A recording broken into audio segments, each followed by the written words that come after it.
Today we have a 2017 Subaru Outback all-wheel drive. We're going to be replacing the rear hub assembly on this vehicle. I'm going to go over the steps you're going to need and also the sizes for your sockets and how many bolts you should have.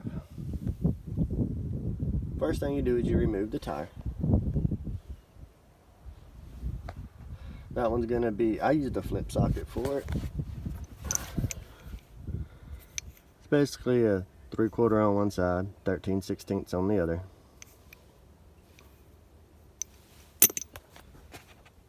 You remove the tire, you're gonna have two 14mm bolts that go right here.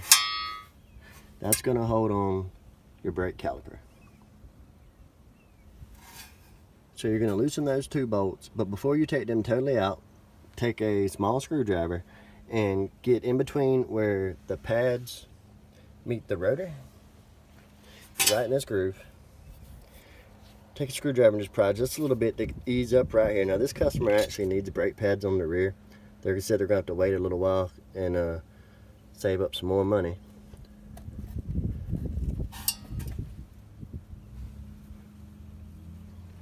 Once you get those two out, leave your caliper off. You're going to have to get that rotor off. This rotor did not want to come off very easily. Ended up having to take a hammer and just tap in between each one of the lugs or the studs, and eventually the rotor will pop loose. Once you get that off, there is 4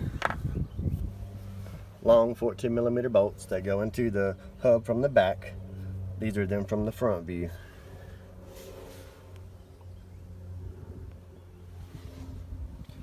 Once you have those 4 removed, I also ended up removing a 12mm bolt that was right here that held the brake line going to the caliper. And you have a 32mm axle nut right here that you have to remove.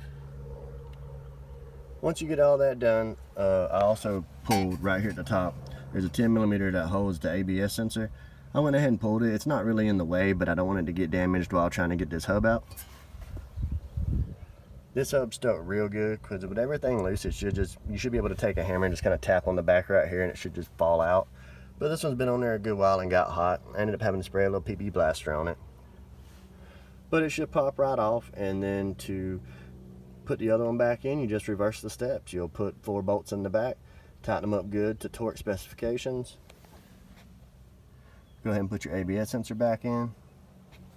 Now your axle nut, on this vehicle, it's 174 to 240 foot-pounds of torque. They do not recommend using an impact gun to do it. If you have a torque wrench that goes to 175 foot-pounds, I'd use that and give it a couple extra little pulls on it right there at the end. Then you'll end up replacing the rotor, stick it back on. You'll also replace the caliper, put the 2 bolts back into the back of the bracket of the caliper, and replace tire, and you should be good to go.